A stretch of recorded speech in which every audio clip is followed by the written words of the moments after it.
This video contains spoilers for WandaVision Season 1, Episode 5, as well as the previous episodes, and potential spoilers for future episodes if our theories become a little too accurate. Of course, as always, we have no insider information, so we aren't sure if that's actually real or not. As always, this episode of WandaVision answers some of our questions, but also asks new ones. Olivia and Sofia today will join me as we decipher WandaVision Episode 5 in another special episode of I Beg to Differ. Now, there's a lot for us to talk about, as I've said a second ago. I know there's an elephant in the room that everybody wants to talk about, but let's keep that to the end because it doesn't appear until the very last few seconds of the episode.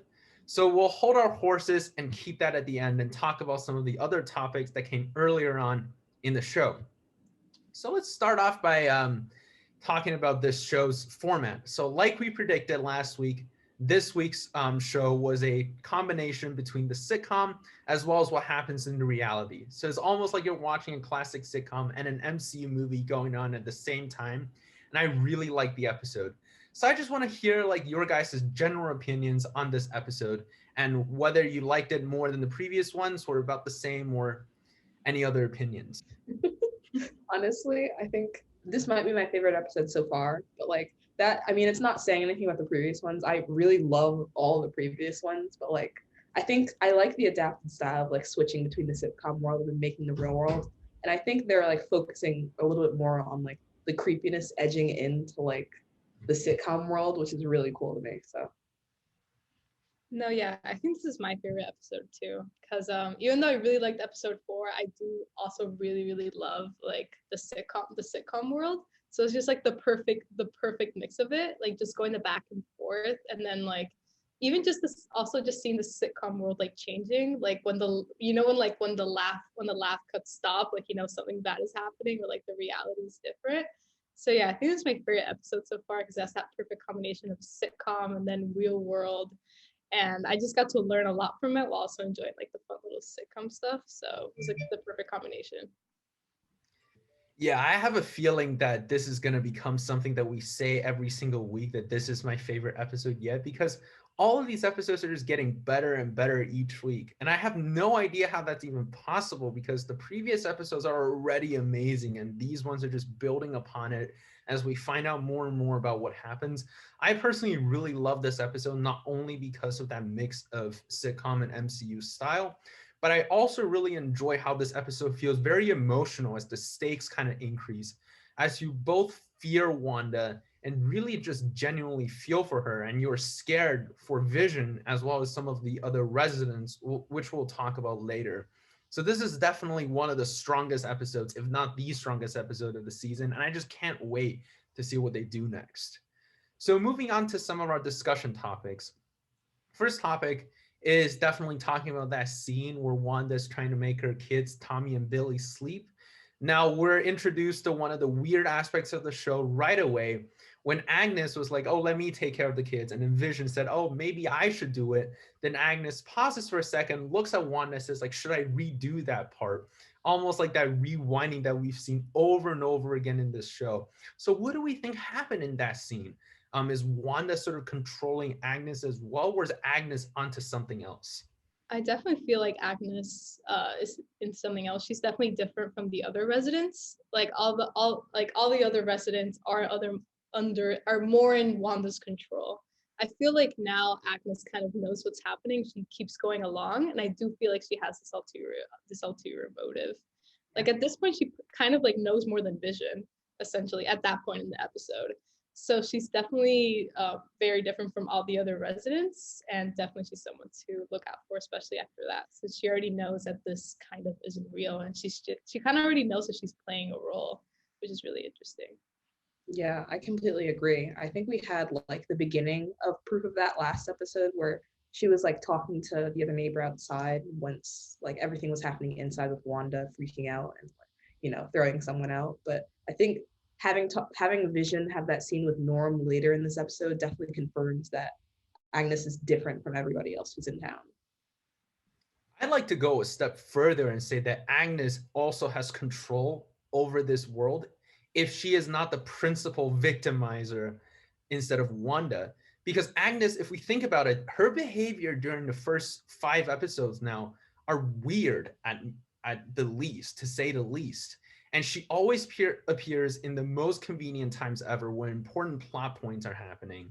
She always says cryptic things, and it's almost like she is nudging Wanda into doing certain things. Like, for example, Agnes this episode came in and said, oh, like, should I redo that part? Almost telling Wanda to rewind again and tell her to draw herself in more and more. As we'll talk about later, there's a lot of other aspects in this episode that we believe, that makes me believe that Agnes is in control of everything. And then the way she kind of like sprays the perfume or something on the children to make them grow up, it just, the whole thing makes me think that Agnes is super suspicious. And like we speculated last episode that she's Agatha Harkness, I have a feeling that Agnes is up to no good.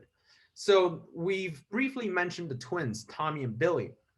One of the things they've established in this episode is that Tommy and Billy can suddenly grow into 5 then 10-year-olds in this episode. Now we know that in the comics, WandaVision and Scarlet Witch comics, Tommy and Billy turned out to be merely illusions. But then Marvel sort of retconned this storyline by actually making them members of the Young Avengers known as Wiccan and Speed. So do we think that we'll see Tommy and Billy grow up to be adult-aged superheroes who will join the Young Avengers in the future, or do we think there will be illusions first, and then Marvel will do something with them later on?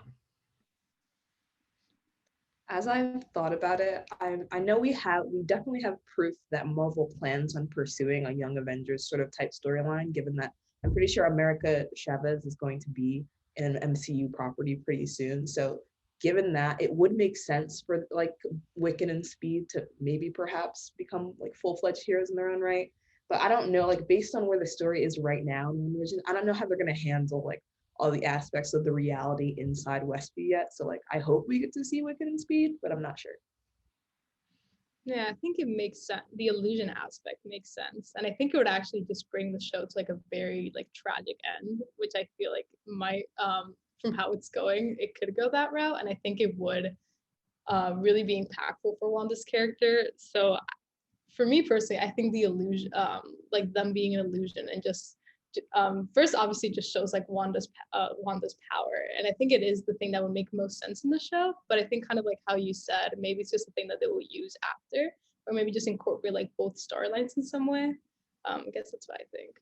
That's an interesting point you made about the illusion thing, because given what we know about Wanda's powers, in this episode they explicitly say that Wanda is rewriting reality. But like there's a difference between rewriting reality and then creating reality. Because with like the clothes that they study in the lab, they're saying that like they're made of 80% Kevlar. And she was wearing a Kevlar vest when she first went into Westview. So that just means she sort of like transmuted reality. She didn't create something that wasn't like already there.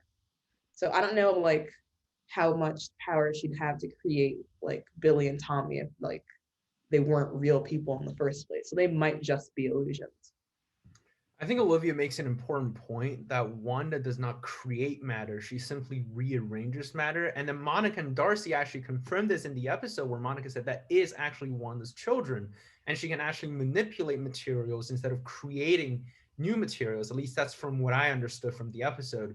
So I think we can very much believe that Billy and Tommy are real manifestations in that reality. Now, the question is what happens to the materials and the people created in Westview?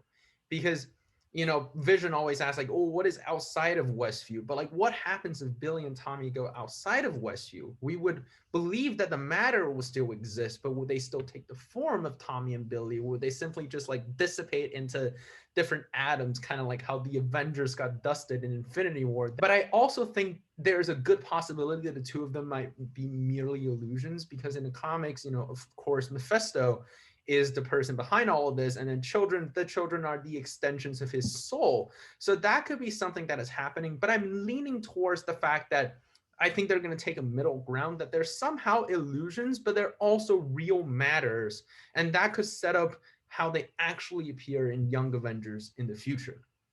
Now, moving on, we have a very bittersweet intro. I thought that intro was great. I really like the song. It almost feels a little, like I said, a little bittersweet, because you're seeing how great this reality is, but you know it's all fake, and you know it's going to probably end in misery. But one of the best aspects of that intro is Baby Vision, where they have these pictures of like little Vision doing math, little Vision in a teddy bear. So I thought that was just a very nice little intro for this episode. No, yeah, I'm really enjoying the intro and like the theme songs for each episode as we like keep changing. Like the one from the second episode with like, the 50s sitcom was really cool. And I just, yeah, they're like just really creative. But now at this point, unlike the others, where I just felt happy with the theme songs, it's kind of like what you're describing. Like I feel happy and I'm like, oh my God, now I know this is like all false. The twins, are they real? Are they not? Now we officially know that that is Vision's corpse just walking around. So everything just seems like the more happy it gets, it actually seems like so much more like creepy. And then I just like keep feeling more and more bad for Wanda because it just seems like the perfect life that she always wanted. And now you just are more sure that like this is fake. So yeah, the happier the episode gets, the more I'm like, oh my God, this is false. It just feels so bad for her. Yeah, I think another aspect that really adds to the creep factor is that I feel really bad for Vision too. Cause like it's they put him in a really interesting position where like you said in that moment in like the beginning of the episode, Agnes knows more about what's going on in the world than Vision does. And seeing like a character who's known for being like in control, for having a very like concrete grasp of reality and even being able to manipulate it with his phasing, like putting him in that position of powerlessness inside the hex is really interesting to watch. For sure. Yeah, I think I definitely feel bad for both Wanda and Vision. I think while Wanda is definitely slightly more evil than Vision, I think they're both in a lot of pain as we saw in the previous movies. So then the show cuts into the real world as we're greeted to our new favorite trio, as some people on the internet have talked about, Monica, Jimmy, and Darcy. I love the dynamic between the three of them. But last week we asked the question of whether Monica was conscious of her life in Westview as Geraldine. And I think this episode sort of answers it when Monica says she only has fragments of her memories. When she goes in, she feels like Wanda is controlling her mind, as we'll also see with Norm later. So it's nice to see that question sort of answer, which also makes me think that Agnes is suspicious because she seems to know what is going on while the other people are confused. They're almost like brainwashed and controlled by Wanda. So I think that's really interesting. Then we're greeted into the trio as they speak to director Hayward. Now it's interesting how in the last episode, as some in the internet have pointed out, that Hayward is sort of a not really nice person. And in this episode, Jimmy and Darcy were kind of talking behind his back. So that leads a lot of people to speculate, is Hayward a secret villain in this series? What do we think is happening with Hayward? Honestly, I don't know if he's being set up to be like an antagonist of the show, but since he is like in charge of Sword, he's very much in that shady leadership position that we saw like throughout the themes of like Captain America Civil War. Like the leaders of these huge like organizations like Sword and Shield, they're making questionable decisions every day. But I do have one particular grievance with something Hayward did in the episode. He actually said that's against the Sokovia Accords. Like the Accords are still a major thing after the blip in Infinity War. It's so strange. No, yeah. I mean, right now, definitely he's playing the villain role, especially like in that episode, he was the villain, but I don't think he's going to be like the show's like main villain. Like, definitely what's being set up more is either Scarlet Witch fully turning into a villain, or as we were talking about, Agnes. So I definitely just think he's like a secondary villain that's just trying, that's obviously taking this issue into more violent hands than what we would want, since we're still kind of rooting for Wanda and Vision in a way. So definitely the villain of this episode, but he won't be like the main villain of this show. He really is just someone that's like trying to take the means in more violent ways during this point, but I don't feel like he will become this way bigger antagonist or villain throughout the season. I think it's funny that the internet always tries to look for every trace of Mephisto in the show. Like Dottie says, for the children. Oh, Dottie is Mephisto. And then the wallpaper has like little red dots. Oh yeah, wallpaper is Mephisto. But to be honest with you, I just really don't think Hayward's Mephisto. I think they're getting a really, if they're doing Mephisto, which I'm not sure if they are, I think they're getting a really big name actor to play him so that it gets like a really big surprise for everyone. Or Mephisto is just not in the show after all. I agree with you too that Hayward's just a government villain as we've seen in the MCU, but he does provide an important detail about Vision, which is what we asked last time, is he's just this walking corpse. The important words that he said was, first, Vision's corpse was stolen.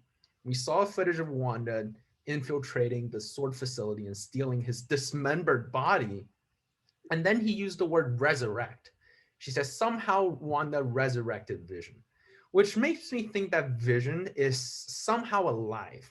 Yes, he might be a puppet, like a corpse puppet, and like we talked about last time, but he also has his own consciousness, which makes me, have more questions about like what exactly is happening to Vision. I know we asked about this every single week, but every single week just keep dropping new clues and asking new questions.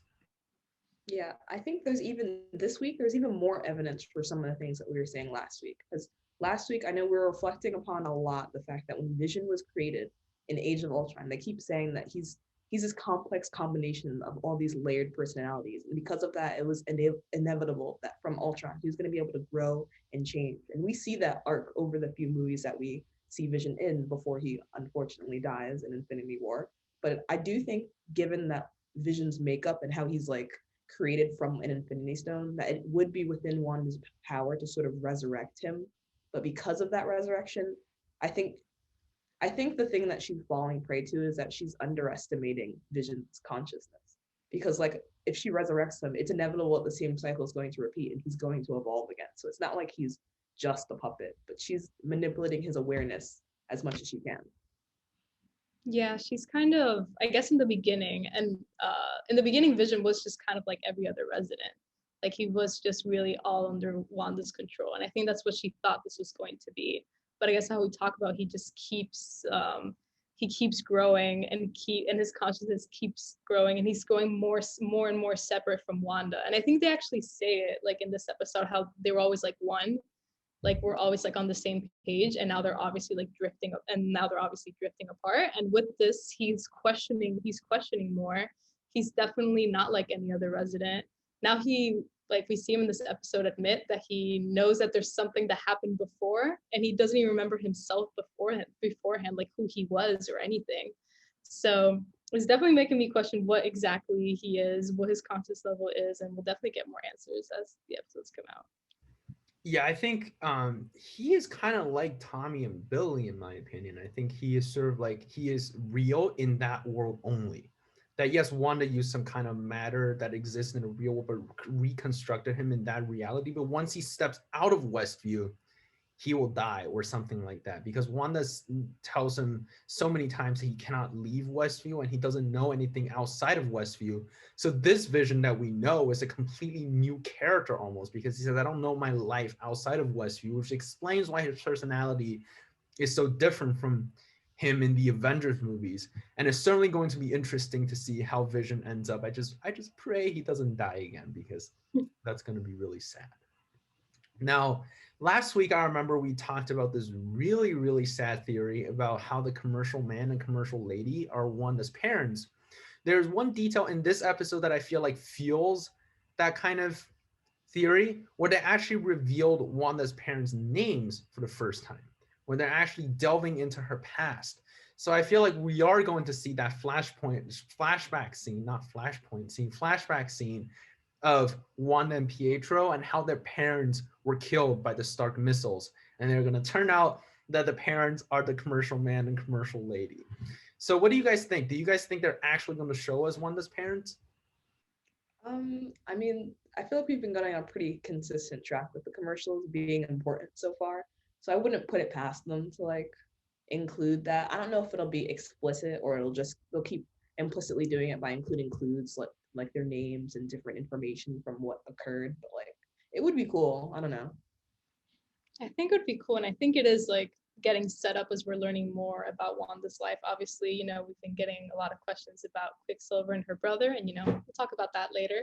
But just learning more about her, I feel like we're learning more about her family history and where she comes from, and I think it makes sense that eventually we will learn more about her parents. Maybe they are the commercial people, which I think would be awesome, but maybe not. Maybe just learning more information about them or exactly that day and getting that flashback, since we're just like this is really just like a character study of Wanda and what she's going through. So I think learning more about her parents like totally makes sense for this origin story of hers. And speaking of the commercials, can we talk about the commercial in the sense? Yes, let's talk about that Lagos commercial when you make a mess that you didn't mean to. Yes. Like, It took me a second, and then I was like, wait a second. oh my god, it just applies obviously to Lagos, the when she blew up that city in Civil War, you know, with the Lagos, and then it also applies to this, just what she's doing right now, like a mess that she can't control. Oh my god. And then it's first her, and then the guy does a mistake, so maybe that implies that like maybe Vision will make a mistake at some point. I don't know. There's a lot in this commercial for sure, more Yeah. than the other ones, I think. Yeah. Yeah. So here's my overcomplicated theory of that Lagos commercial. So let's start from the simple. So of course we know that I think it debunks the theory that Hydra may be behind all this. This one is like unrelated to Hydra. So I think it also debunks that theory. Hydra could show up, but I feel like it's less likely now. I feel like Hydra was just there because of it being part of Wanda's past and how she got Yeah. her powers. I don't know if it's necessarily like a now thing where they're active. Yeah, which brings me to the next point. I think it confirms our theory that these commercials show Wanda's traumatic past. So in episode 1, we had her parents being killed by the bomb. And the second commercial struck her. Third commercial kind of tells her, oh, this new reality is so good, but also reminds her of what Hydra did to her. And then in this fourth episode is another turning point in Wanda's life where she is again branded as a villain after what happened in Lagos when she blew Crossbones up in that building. But I feel like there's a deeper meaning to this commercial. I could be overreading into it. But remember how I said that the commercial lady and the commercial man are supposed to represent her parents? And what is the color of that drink that got spilled over? It's red. Now, all the commercials have some hint of red, where red is like, you know, a really ominous color in this series. What if that red represents blood? That when this thing got spilled over, it shows that her parents spilling blood because of the violence that happened to them because of the Stark bomb. And even if maybe the tissue is meant to give this illusion that all of that trauma is not even exist anymore, kind of like Wanda's reality where she's like, you know, let me just wipe all of this away and pretend that none of this happened. But the blood stain is still on the tissue, just like how the blood is still on Wanda's hands, just like how these traumatic pasts are never going to go away. And they're always going to come back to haunt her. And I think that is just, I think these commercials are kind of like little dreams of Wanda's that she has. Because as we know, the TV show seems to be Wanda's mental projection of whatever is in her mind that she's broadcasting out, with a little interference from maybe the show's true villain. But I think these little subconscious subliminal messaging is really important for us to know how Wanda views everything from her perspective. Wow, that is very dark, but it makes sense. No, and it kind of, now I'm thinking about it, it kind of alludes to like the conversation she was having with her kids when the dog died. She's kind of like, you can't erase the past, you have to move on. He's like, no, but you can just like go back and like bring it back to life. And this just kind of shows like the blood will always be there, like you can't wipe it away. And like that conversation she was having with the kids is obviously like her internal like conscious telling her that that's like the right thing to do, but obviously she's not taking it, and the commercial is just like another reflection of that. So yeah, that definitely makes sense, as it was like a big theme of this episode. Fun fact, Sparky is also the name of Vision's dog from the Vision's comics, which that dog apparently also died in that comics, which was really sad. We'll talk about Sparky a bit later. I think there's foul play going on in his death scene as well. But next, there's this really fun debate that's been going on between the fans about who's the strongest Avenger in the MCU, and talk about like the MCU power dynamic, like who is stronger than Thanos, and like who's stronger than who.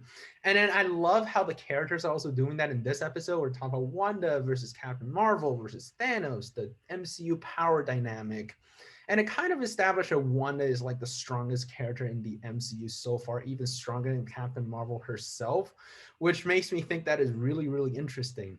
But one of the details in that scene when they were debating is that Monica doesn't seem so happy when Jimmy mentioned Captain Marvel. She was like, oh, we're not talking about her. Then Jimmy and Darcy have that sort of subtle expression to each other, almost like there's a history between the two of them. So do we think that's just something like a coincidence, or do we think there really is a backstory or some kind of conflict? Um, I don't think it's a coincidence. I think maybe her Aunt Carol hasn't visited for a while, and that's a problem. Because, like, I mean, Captain Marvel is like a galactic superhero, so it's not like she spends all her time like looking after what happens on Earth. But honestly, like, I can understand as definitely as someone who might have known Captain Marvel personally being upset when like the snap happened and like nothing from like the one like superhero in the universe that you know. I mean, it might be that, it might be something to do with her mother. We don't know, but it's definitely something. It's not just a coincidence. I have a feeling it has to do with Maria because we talked about how Maria died 2 years after the snap. And we know that Captain Marvel was alive during the 5 year period between Infinity War and Endgame. So maybe Monica somehow blames her mother's death partly on Carol because she was not here, at least that we know of, when Maria apparently died, and they were best friends. And maybe Monica feels that sense of distrust where she thinks Auntie Carol is caring so much about the space and everything that they're not caring about her anymore. Because we know from Captain Marvel that there's a sense of sorrow in Maria and Monica when Carol came back as a completely different person, but they just want their best friend back, which I think it's going to be a very interesting dynamic to explore in Captain Marvel 2. This really short thing that I just wanted to kind of get out of the way is that our Westview anomaly has an official name called the Hex, which partly explains why everything's a hexagon, like we talked about last week, because like this whole thing seems to be a hexagonal shape. But I'm not satisfied with it. I still feel like there's something more, but I don't think this episode provides us with enough details. I still have a feeling that it might be some kind of manifestation of the beehive. I'm still maintaining that theory about the beehive, which is linked to the next discussion topic about Norm, which he seems like he does not really have his free will anymore. He's controlled. And he's talking about like, oh, you gotta like stop her from controlling me. Now, this might seem like, at least Vision thinks so. That is Scarlet Witch, Wanda, who is, the her. But somebody on the internet yesterday threw out this theory, like, what if this her means Agnes or somebody else? Like last time we explained how Dottie seems suspicious as well. Like, what if this her is not Wanda, but someone else who is controlling this world outside of Wanda's control? I think it's definitely plausible that it could be someone else controlling the entire world, and then Wanda's just sort of using her powers to control those who are in her direct orbit, so like everything can continue smoothly with them personally, rather than like at the end of the episode where she's having that argument with Vision, she's like, "You think I'm controlling like everybody and getting them to the dentist on time and everything like that?" So it might not be her doing everything, but she's definitely wanting to keep the act going.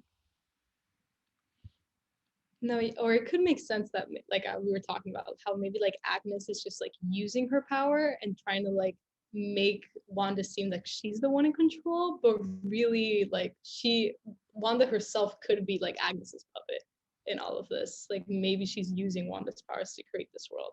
Don't know why, but definitely like I have been questioning the constant like her, and no one has been saying the name Wanda. So her could be a lot of different people, and that theory totally makes sense. I think the interesting thing is that whereas last week I would say that yes, Wanda is controlling everything because Monica said it's all Wanda. This week it makes me feel like there's still a villain hidden behind Wanda. If we see the evidence from these episodes that Wanda doesn't really have full control over this reality. Like in the third episode, she tries to make that crane, I think, or that like bird go away, but it wouldn't. And in this episode, she has a ton of trouble trying to get her kids to sleep, which means that she doesn't have control, and she's losing control of Vision. So when she said like, "Oh, you think I'm in control of everything," I feel like she also doesn't know what's going on. When she said like, "Oh, like I don't even know how this thing started." I mean, part of it we could interpret as her just lying to Vision, but I would rather believe that she is also genuinely confused about what's going on. And that compared with Agnes's sense of clarity in this show really makes me feel like there's foul play behind the scenes. Yeah, it's sort of hard to glean a reaction from Wanda, especially during those last few moments of the episode where she's having this argument with Vision, it's hard to sort of parse whether she's lying to him or being truthful about the fact that she really doesn't know certain things.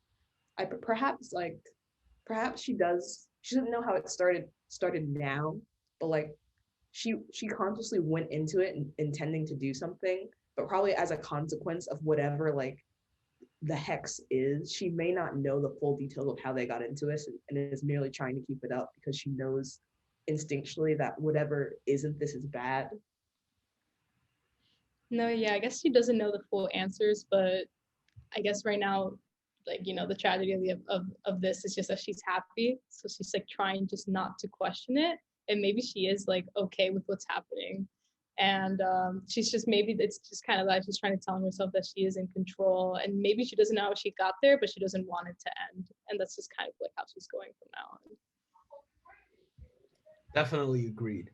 And one of the interesting things that happened in the middle of this episode, which was one of my favorite scenes of this episode, is Wanda actually exits the reality into the real world in her Infinity War costume. And then that really cool scene where she controls the soldiers to point all at Hayward. I was like, oh my God, that is so cool. But it's interesting that she can quick change when she just gets out of the barrier. I don't believe that she like just changed from her 80s outfit to her Infinity War costume and be like, let me just get changed into my superhero costume to like come out and confront these people. Which makes me feel like confirms that theory that whatever she creates in Westview is actually like a different matter from this reality. And then once she gets to this reality, sort of all the disguise kind of comes down. So that's my theory of why, like, you know, she appeared in that costume. And of course, she sets up the barrier that we saw in the trailers, the big red barrier. Some people say, like, maybe that's Mephisto. No, it's not Mephisto. It's Wanda. And it's interesting to see how they're gonna try. Sword is gonna try to break in now that she's strengthening this barrier. Yeah, I definitely think that honestly, my biggest problem with what Sword is doing and what Hayward did this episode is not that he tried to kill Wanda. Like, I don't want Wanda to die, but from their point of view, I understand like the threat. But like my biggest issue is not what he did; it's the fact that he did it now and thought it would work. That's just so stupid. Like, there's no reason to think that like, oh, I know, we'll send a drone in and shoot a missile at her. No, yeah, right before they established that she's like the most powerful out of all of them, that she could have literally taken Thanos, and they're like, okay, she's the most powerful, but let's see if like a missile would work. So that was just that was just very dumb, and obviously it didn't work. Let me put on my foul play conspiracy hat and speculate. I think Hayward did it all on purpose. I think he timed everything on purpose. So it's been 5 years since Vision is dead in Infinity War. We would assume that Sword has possession of Vision's body maybe for a really long time, because his body is not going to just lay on the grass of Wakanda for like 5 years. And then they're like, oh, let's just salvage this and actually do scientific experiment on it.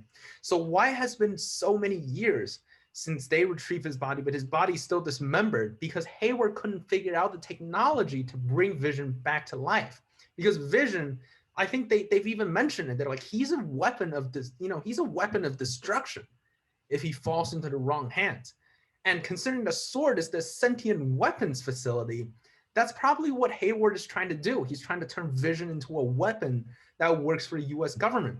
But he couldn't do it himself. So I think he staged that entire, you know, heist where Wanda goes into Sword to steal Vision's body. He's going to wait till she reassembles Vision. Then he's going to kill Wanda because he needs to eliminate the obstacle so he can get Vision back. I think that's his plan. I think he's up to no good in this season. I really like that theory. I really like that theory. But I actually was trying to remember during that heist scene in Infinity War when Vision dies, like then I don't think Thanos dismembers him. Like, he just takes the stone out and throws him away. So that means that like they post-mortem they dismembered him. Why?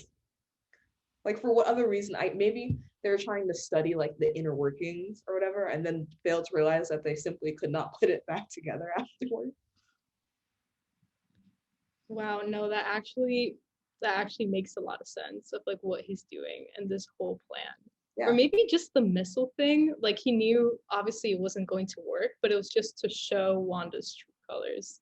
Since, you know, he doesn't want to give her the benefit of the doubt. And by her actually going there and doing that to the soldiers, like maybe that's what he expected. He obviously expected her to survive that, obviously, but then go there and pose a bigger threat. So now everyone, so he can try to get everyone on the same page that we need to use violence and that she's a threat. Let me put on another conspiracy hat and give you another crazy theory that connects even further. So we know the immediate next show that comes after WandaVision is Falcon and the Winter Soldier. The US government is creating this fake Captain America called US Agent. And they probably stole Sam's shield to give to US Agent. But here's the thing. Because we know that SWORD is also a US government agency. And they hate superheroes just as much as Ross and all these people who are probably creating US Agent. What if they took, because vibranium is in short supply outside of Wakanda, which means that they need more vibranium. What if the reason why they dismembered Vision is to create new weapons to be used by a new group of super soldiers that are loyal to the government, and that leads directly into the plot of Falcon and the Winter Soldier? That's interesting. Wow. I don't even know what to say about that. Well, let's move on to the next topic. Of course, the dog dies. You know, despite us really liking the dog, Sparky dies. But this whole thing, let me put on my third conspiracy hat of the day. I feel like this whole thing is suspicious because Agnes just like popped out of nowhere and said, I found him and he ate a lot of leaves. First, I've never heard of, maybe I could be wrong, I've never heard of dogs who die because they ate too many leaves. That's first of all. Second, considering what Wanda did later in this episode that introduced an important character into the series, or reintroduced, or introduced since it's a different version, I feel like Agnes knew that Wanda was going to do this, and she wants to test Wanda's abilities to bring back the dead, or as I'll talk about later, her ability to do something else, which I'll talk about later. So she purposefully killed Sparky to trigger this reaction from Wanda. Yeah, I definitely think that like she's trying to test something, because I remember during that scene where like the kids are like, Mom can fix anything, you can reverse death, and Agnes goes, you can do that, like as if prompting her to like say more. And I do think it is interesting though at the end of the episode when you know who is introduced, that before she opens the door, she tells Vision, she's like, I didn't do that. But then after that, we see in the real world, Darcy says, wow, she recast him. So it's this sort of interesting, either she was lying to Vision and like she did do something, or like something is going on. No, yeah, that definitely made me question a lot of like now it just seems like more and more like Agnes is in control. Like she's like testing her powers, like, oh, why don't you just like, oh, like trying to test her to like bring the dog back, right? And then there, like I really don't think she knew about obviously her brother coming. Like I really think she was telling the truth. And that could be Agnes in some way. Or maybe now just like Scarlet Witch's powers and everything she created now are just like, now she's like even like unconsciously doing it or something, that she's not even fully aware of what she's doing at this point. That's now just like her subconscious of like wanting to see her brother again. It just she just recasted him by herself. I think that would go a long way to explain the commercials too, because there's no reason Wanda wants to consciously relive every bad thing that's ever happened to her in this new world. But I think her subconscious is like manipulating the commercials, and that's why we're seeing this arc of sort of the narrative so far. I think now is a good time to address the big topic that everyone is waiting for, and that is Evan Peters coming back as Quicksilver. I mean, that is just insane. Now, I mean, we've had speculations of that happening before. We all know that is going to kind of happen, but when it really happened, all of us just had our jaws drop to the first level out of Eden's building, and we just cheered and screamed and jumped out of our seats. Now, because he only appeared for like 2 seconds at the end, there's a lot of questions of who exactly is he? Now, I have 3 theories about who he is. I'm going to rank them from the least likely, which is thankfully the least exciting, to the most likely, which is the most exciting, that I think connects all of the things that we talked about before. So the theory number one is that he is just a hallucination. He is just someone who is just brought back. Where Wanda says, I want my brother back. And then there's hallucination that maybe Agnes or Mephisto created is came back to say that, hey, I'm back. But why do I say that's unlikely? Because why would you not have Aaron Taylor Johnson, who is the MCU's Quicksilver, back if Wanda's just asking for her brothers to come back? That doesn't make any sense. And plus, Darcy herself even says she recast Pietro, meaning that they didn't really recast Aaron Taylor Johnson for Evan Peters. They're still very much different characters. If they address this recasting in universe, it couldn't be that it happens in reality. So I don't think that's possible. Theory number two, Quicksilver, Evan Peters is Mephisto, dressed up as Quicksilver, appearing on her doorsteps. Because there's a lot of speculation that because of how great Evan Peters was as a villain in the American Horror Stories seasons, that he's going to appear as the villain of this series. And we know that right before he appeared in Wanda's doorsteps, Wanda and Vision almost broke out of the reality. Wanda's like, maybe I'm not in control of this. Like, I wonder what's going on. And Vision's like, tell me, this is wrong. And then Wanda seems moved. And then Mephisto said, I gotta fix this right now, where she's gonna break out of this reality. So he comes in dressed up as Quicksilver to say, everything's okay, Wanda. But the thing about that is that, again, why wouldn't he dress himself up as Aaron Taylor Johnson? Right? Like, I don't think Mephisto's stupid if he's behind all of this, like plotting this entire genius little plot. He's not gonna be like, let me just dress up as a brother, but look like a completely different dude. I think that's very dumb. I don't think that's going to happen, but it might happen. The third theory, which is personally my favorite theory, which I also think is the most likely, is that he is playing the 20th Century Fox version of Quicksilver. Let me explain. So when Agnes told her about like whether you can resurrect people, Wanda says, I don't have the ability to resurrect people. I would like to believe her on that, to say that Wanda really can't bring someone dead back to life. Now you could say like, oh, but she resurrected Vision. But again, Vision's a robot. Like if you fix him and then give him a new software, like a computer, he's gonna go back to life. But humans can't do that. So there's no way that she can bring Aaron Taylor Johnson's Quicksilver back. What's the solution of that? Well, like Kingpin said in Into the Spider-Verse, let me just bring back another version of my family from another reality. So what Wanda did was that so like Olivia, you said that she subconsciously thinks a lot about stuff. I think Wanda has gone powerful enough, or maybe with the aid of Agnes or Mephisto, she can subconsciously wish for things and subconsciously manifest things into reality, which is what the commercials are all about, like you talked about. So what if she subconsciously thinks, because in these two episodes, there's always hint about Pietro. Like the kids were asking her, like, do you have a brother? And then Monica was asking her, like, oh, Pietro was killed by Ultron, right? She subconsciously says, I wish my brother was still alive. But because she doesn't have the ability to actually bring him back from this universe, she goes into the Fox universe and then brings Quicksilver back to her universe. Now, this could explain why Agnes killed Sparky, because her end goal is for Wanda to tear open the multiverse so that whoever she works for, maybe herself, can terrorize the multiverse or do something crazy that we'll find in Doctor Strange into the Multiverse of Madness.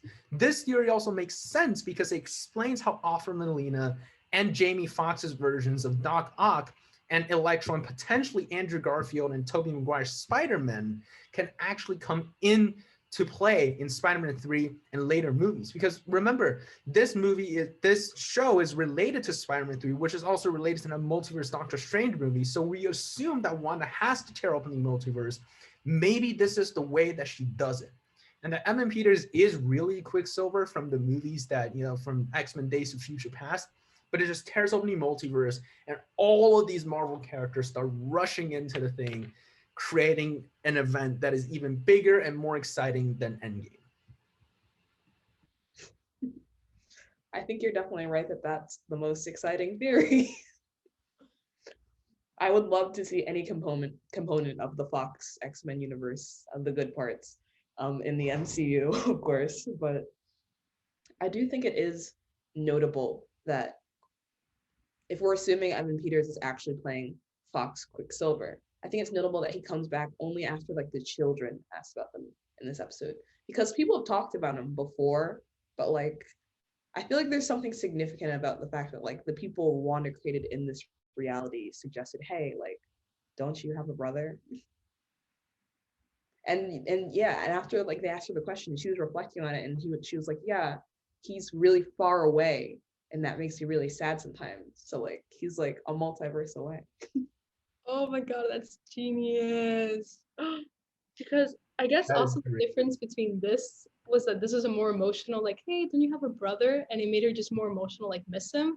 The Yes. last time with Monica, she felt it as a threat, right? So obviously she wouldn't have done that subconsciously. But over here with the brothers, and especially talking to the brothers about how having your sibling is like so special, and then them asking her like, well, don't you have that connection with your brother?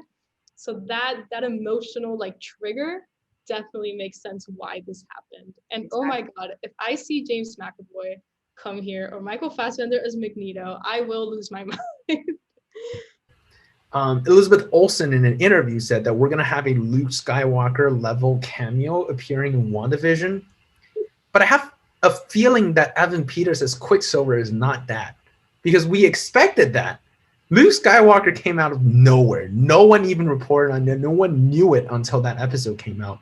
So who is this huge character that's going to show up? I feel like if you want to one-up Evan Peters as Quicksilver, you can't just bring in someone from the existing MCU. Like Spider-Man shows up, or like, you know, like Doctor Strange shows up. Maybe Tobey Maguire shows up as Spider-Man, says pizza time, and then all of us are going to freak out. But I think a more likely option is Magneto. Given that Magneto is Wanda's father, what if she's like, I wish my dad is back as well? And then boom, Daddy shows up, played by either Sir Ian McKellen or Michael Fassbender. I would not only lose my mind, I'll probably punch the wall so hard it's going to collapse. I think that's the most likely option, and I want it to happen so badly. Please, if I see Michael Fassbender, I will lose my mind. And this is it. It's the same thing. Just, I want to meet my parents. I can't bring my parents back in this dimension. Let me go back to the other dimension and bring my father back. Wow. House of M, where she has a complete family. Dude, I reread parts of House of M like the other day, and I totally forgot how just it's so depressing. It's so sad. Because like you have a situation where basically the Avengers are being forced into considering killing the Scarlet Witch, and Pietro's like yelling at Magneto like they're gonna murder my sister. Oh my goodness. Yeah, imagine if the villain, because we said that Wanda's gonna turn into a villain in Doctor Strange too. What if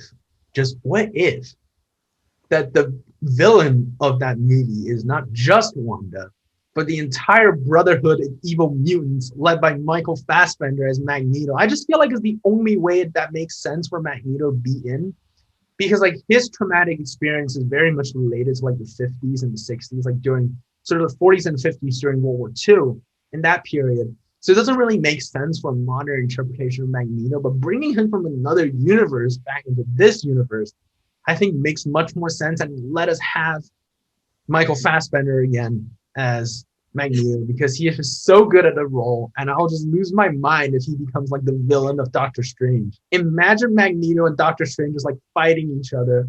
That's gonna be the craziest thing of all time.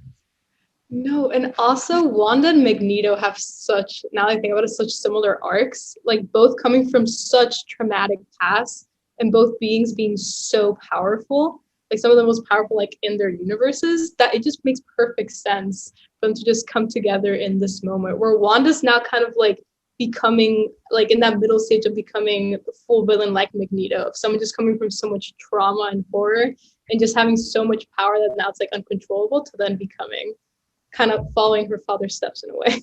That is that's such a cool, like that would be a really interesting subversion from the comic books too, because like I know in the comics a lot of Wanda's trauma just comes from being Magneto's daughter. Like that alone like set her up for a very interesting life. But I think by subverting it that way and having like by bringing them together in like this moment of tension for Wanda and having her sort of flip into that different role that the audience doesn't expect, I think that'd be super cool if they decide to bring Magneto back. I think something's going to happen in this show. Now, this is without any basis, but I think it's interesting to talk about. The one detail that makes me think Magneto is going to be in this show is when Wanda does the thing where like she does that and then the guns all turn towards Hayward. That's a classic Magneto move. The moves and then the way it's done, that's screaming Magneto. That's like literally what Magneto did in the X-Men movies. So considering that her real parents in the MCU are the commercial man, commercial lady, what if the end of this season is literally Magneto's here? And he has a like brotherhood of evil mutants, like just himself. And he reaches out his hands like, Wanda, join me, kind of like he did in X-Men First Class when he said to Charles, like, Charles, you should join me. And then her parents, who are now manifested out of her subconsciousness into that reality, says, no, Wanda, come back to us. You are an Avenger. You are a good person. And then Wanda's like, I'm sorry, but you are my past. I'm going to join my future. And she abandons her parents to join Magneto. And that's literally at the end of the series, leaving us all in shock and be like, where's Doctor Strange? I need to see Doctor Strange right now. But what if it's Vision that's trying to get her to like, no, don't do this. And then that's when they separate. Oh my God. That because that's what's leading up to, like, the relationship keeps getting tested. At the end, Vision's trying to tell her, please stop. And then she finally just lets him go. Oh, and then that's when maybe he dies. Maybe she chooses to just let him die eventually and then goes to the future with Magneto. What about an even more sinister turn? I don't know if Magneto can control vibranium because we've never seen that in the movies before. But what if, well, like there's a scene where like Vision's like walking towards Wanda, like, Wanda, no. And then Magneto's tearing him piece by piece apart. And then he's almost dying and he like kneels down to the floor. And then Wanda's like, you're fake. And then she's the one that kills Vision again, just like she did in Infinity War, making a full villainous turn into the next big bad of the MCU. That's so dark. No, this is it. This makes total sense that she's the one to kill him at the end. Oh my God. It'd be so cool. Dude. Oh my God. Okay, if this isn't the ending, I'm going to retaliate. Now we're all going to be upset with the actual ending. Why did we do this? We are setting ourselves up for disappointment. Oh my God. If this is actually it, because this is actually awesome. This is like the best ending ever. Okay, just... And then imagine the ending, very end scene is like Magneto opens his little portal and then like Wanda just walks through, she looks back and then boom, portal closes and then screen turns black and just when you think there might be a scene, no, credits start rolling and then that's it for WandaVision. It'd be like the opposite of House of M2, where like instead of Wanda being like no more mutants, it's like, guess what, mutants. Oh no, you know what she would say? She would say no more Vision. Oh my God. And then the screen turns black. Oh wow. This is... Said no more Vision and boom, Vision dies. And there was one moment in like, oh yes, Chiwetel Ejiofor played the villain in, well, like a tertiary setting up to be a villain in the first Doctor Strange movie. Mordo. Yes, Mordo. In the post-credit scene, you see him being like, I know what like the problem with the world is, and he goes, too many sorcerers. Isn't he coming back in Doctor Strange too? So we have to believe he has something to do with all of this. Mm-hmm. But what if, right? Because I don't think they are setting Mordo up to be a bad person. Like he seemed like he is genuinely doing what he thinks is right. What if he works with Strange again? Because Magneto and Scarlet Witch are these sorcerers that he thinks are the problems. And Doctor Strange, like, you want to stop them, you have to work with me. Then Mordo has to work with his old friend again, and then two of them fight the Brotherhood of Evil Mutants. It's just like so crazy, but I can't stop thinking about it. That would be cool. I think they're sort of setting Mordo up to be this sort of like, not like an evil villain who's just evil because evil, but because like a guy who does villainous things because he thinks like the way he sees the world is that like they're necessary and like certain things have to be done to maintain like the order. Mm-hmm. Oh, want to hear something even crazier? This is so deviating from the comics, but like I'm like, since we're talking about it, why not? So remember how Kang is gonna play a role in Phase 4. What if Magneto somehow like time travels like whenever Kang is, and then Kang suffered from a misery in his timeline, and then Magneto just said to him like, "Don't you wish you could turn back time or do something to make everything better?" And that's how Kang becomes the sort of villain and then time traveling. I know that's literally not what happened in the comics, but like it makes sense, right? And then they travel back and forth in time to like make a mess out of everything. We've really just like everyone watching this really can tell just how much we want Magneto back. Yep. We just really, really love Magneto, specifically the Michael Fassbender / Ian McKellen version of him in the X-Men movies. Oh my god. Oh my god, you just said like make a mess of everything, and it just brings back again the commercial of the mess and the cleaning up. Oh, when you make a mess that you cannot fix. It's just the Avengers, they have really screwed up big time in Endgame. Wow. Wow. I just honestly, I'm still can't believe that people in the MCU are still talking about the Sokovia Accords. Like, these are still like a legitimate law that is like on the books that people care about after Infinity War. You know what's funny? Because Ross was at Iron Man's funeral. I was looking at him, I was like, you hypocrite. Like, I know. I was like, what are you talking about? Like, who is talking about the Accords after the snap and the blip? Okay. Yeah, should have just like, there should have been an end credit scene of like Avengers should have just been like Ross sitting in front of his desk and he takes up the Sokovia Accords, like so long Accords, and tears it apart. After there was a mass tragedy where like most of the population disappeared and then came back, I think persecuting the people responsible for bringing them back would make people upset. But again, I think it leads nicely into that storyline that they're talking about, like the cynicism of fake heroes versus real heroes.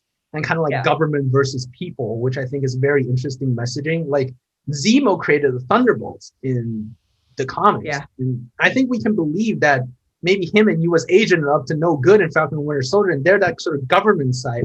And then Mysterio is also that sort of like what the media, what the government portrays as a good guy, and Spider-Man is sort of that like villain. So what if the Avengers become like the people's hero in the later movies? And then the villains are less, you know, either sympathetic people like Magneto or like government control people like Zemo and US Agent. Going back to that theory you had about them like taking Vision's body apart to like have a whole new brand of like government sponsored heroes. What if those are the Thunderbolts? Oh my god. Taskmaster with the vibranium armor? My gosh. The Thunderbolts. The Thunderbolts. And the Thunderbolt Ross is appearing in Black Widow. Yes. We're delving into like Black Widow theories here, but like wow. We should we really got off track. Well, that's the point of fan theories, is that because all the MCU is so interconnected, like one small thing is like when you drop a little rock in a pond and it like has all these like, you know, waves. That's exactly what happens in the MCU. Like something happens in one thing and it impacts the entire universe from now on. And yeah, I have a feeling that these discussions are going to get even more and more exciting as we go on in the next episodes, especially in the 7, 8, 9 episodes, which are rumored to be like almost 1 hour each and much longer than the ones that we are having now. So I can't wait. But in the meantime, we'll save some of these fan theories to next week when episode 6 comes out.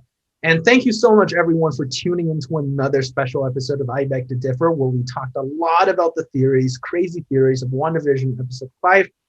Next week, same time, we'll be doing a spoiler talk of episode 6, so be sure to check that out. If you haven't already, please subscribe to the channel, like this video, and share this video so it can be seen by more people. And you can sign up for Diff, for an exec position or the editorial team right now, and you can have your own chance to be on this very show discussing with us. Thank you again, guys, and I hope you have an amazing weekend, and I will see you next week.